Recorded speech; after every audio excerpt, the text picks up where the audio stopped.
تحقیقی آزادی کے مجاہدین کو قوم کا سلام۔ پاکستان تحریک انصاف کے رہنما عمر سرفراز چیمہ، ڈاکٹر یاسمین راشد، میاں محمود الرشید اور دیگر کو آج غیر قانونی طور پر قید ہوئے 100 دن سے زائد گزر چکے۔ آج ان رہنماؤں کو انسداد دہشت گردی کی عدالت میں پیش کیا گیا، مگر پروسیکیوٹر کے چھٹی پر ہونے کی وجہ سے سماعت نہ ہو سکی۔ سخت ترین قید میں رہنے کی وجہ سے عمر سرفراز چیمہ اس قدر کمزور ہو چکے ہیں کہ چل نہیں پاتے۔ ویل چیئر پر عدالت لائے گئے۔ میاں محمود الرشید اور ڈاکٹر یاسمین راشد کو بھی جیل میں ہارٹ اٹیک ہوئے۔ اس کے باوجود ہتھکڑیاں لگا کر عدالت پیش کیا گیا، مگر ان رہنماؤں کے حوصلے بلند ہیں، عمران خان کے ساتھ ڈٹ کر کھڑے ہیں۔ عمران خان کو انصاف سے محروم رکھنے کے لیے انصاف میں تاخیر کی جا رہی ہے۔ چیئرمین تحریک انصاف اور سابق وزیر اعظم عمران خان کو آج غیر قانونی طور پر قید ہوئے 17واں دن گزر گیا، مگر بنیادی سہولیات اور کیسز کی سنوائی نہ ہو سکی۔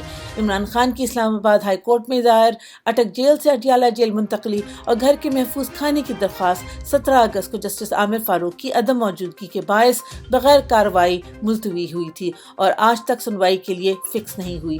Lahore high court Rawalpindi bench میں دائر وکلا کو عمران خان سے ملنے کی اجازت کی درخواست پر آج سنوائی فکس تھی، لیکن کاز لسٹ ہی کینسل ہو گئی، لہٰذا اس پر بھی سماعت نہیں ہو سکی۔ سپریم کورٹ توشہ خانہ کیس کا معاملہ، چیئرمین تحریک انصاف کی اپیلوں پر بینچ تشکیل دے دیا گیا۔ چیف جسٹس بندیال نے توشہ خانہ اپیلیں سماعت کے لیے مقرر کر دیں۔ چیف جسٹس بندیال، جسٹس مظاہر علی اکبر نقوی، جسٹس جمال مندوخیل پر مشتمل بینچ بدھ 23 اگست کو سماعت کرے گا۔ چیئرمین تحریک انصاف نے اسلام آباد ہائی کورٹ کے 3 اگست کے فیصلوں کو چیلنج کیا تھا۔ اسلام آباد ہائی کورٹ نے توشہ خانہ قابل سماعت ہونے کا معاملہ واپس جج ہمایوں دلاور کو بھجوا دیا تھا۔ صدر کا حکم عدولی کرنے والوں کے خلاف ایکشن۔ ایوان صدر سے جاری بیان میں بتایا گیا کہ کل کے واضح بیان کے پیش نظر ایوان صدر نے صدر مملکت کے سیکرٹری کی خدمات اسٹیبلشمنٹ ڈویژن کو واپس کر دیں۔ ایوان صدر کا وزیر اعظم کے پرسنل سیکرٹری کے نام خط وقار احمد صدر مملکت کے سیکرٹری کی خدمات کی مزید ضرورت نہیں، اسٹیبلشمنٹ ڈویژن کو واپس کی جاتی ہیں۔ ایوان صدر۔ سپریم کورٹ نے عمران خان کی درخواست اعتراض لگا کر واپس کر دی۔ چیئرمین عمران خان کے وکلاء نے کچھ روز قبل سپریم کورٹ میں عمران خان کی دیگر مقدمات میں گرفتاری روکنے کی درخواست دائر کی تھی، جو آج رجسٹرار سپریم کورٹ نے اعتراضات عائد کر کے واپس کر دی۔ وکلاء کا اعتراضات دور کر کے دوبارہ درخواست دائر کرنے کا فیصلہ۔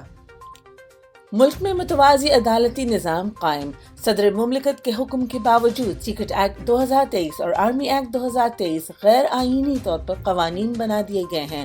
آفیشل سیکرٹ ایکٹ کے تحت اسلام آباد میں عدالت بنا دی گئی۔ آفیشل سیکرٹ ایکٹ عدالت کا اضافی چارج انسداد دہشت گردی عدالت کے جج کو تفویض۔ جج Abul Hasnat Zulqarnain official secret act کے تحت درج مقدمات کی سماعت کریں گے۔ قانون کے مطابق آفیشل سیکرٹ ایکٹ کے تحت درج مقدمات کی سماعت ان کیمرہ ہوگی۔ شاہ محمود قریشی کو آفیشل سیکرٹ ایکٹ کے تحت درج مقدمے میں آج پیش کیا گیا۔ شاہ محمود قریشی کی عدالت پیشی۔ وائس چیئرمین تحریک انصاف شاہ محمود قریشی کو آج آفیشل سیکرٹ ایکٹ کی عدالت میں پیش کیا گیا۔ پیشی کے دوران اپنے وکلاء سے گفتگو کرتے ہوئے شاہ محمود قریشی نے بتایا 12 گھنٹے ایک کرسی پر بغیر کھانا پانی دیے بٹھایا رکھا جاتا ہے اور تفتیش میں ایسے سوال پوچھے جاتے ہیں جن کا سائفر کیس سے کچھ لینا دینا نہیں، اور ایسے کمرے میں رکھا گیا ہے جس میں کوئی میٹرس یا واش روم وغیرہ نہیں ہے۔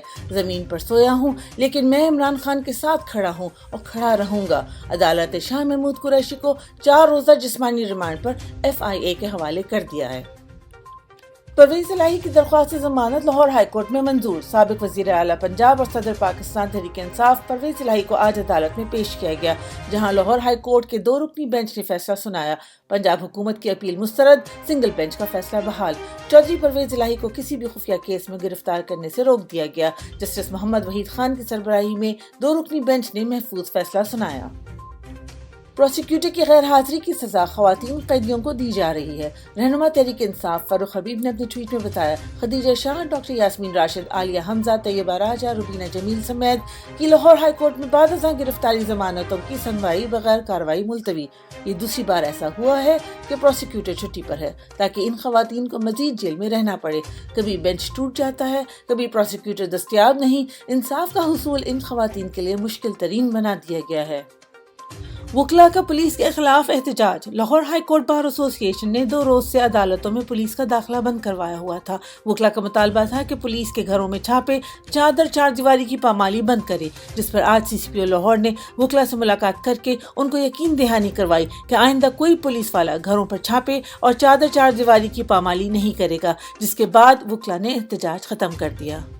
ہفتے کے پہلے روز ڈالر مزید مہنگا، اسٹاک ایکسچینج میں مندی۔ انٹر بینک میں ڈالر $2.22 مہنگا ہونے کے بعد $298 کا ہو گیا ہے، جبکہ اوپن مارکیٹ میں ڈالر $302.50 میں فروخت ہو رہا ہے۔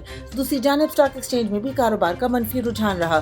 پاکستان اسٹاک ایکسچینج کے 100 انڈیکس میں 450 پوائنٹ سے زائد کمی ریکارڈ کی گئی، جس کے بعد 100 انڈیکس 47,765 پوائنٹس پر ٹریڈ کرتا دکھائی دیا۔ PDM حکومت مہنگائی کا نہ ختم ہونے والا تحفہ قوم کے لیے چھوڑ گئی۔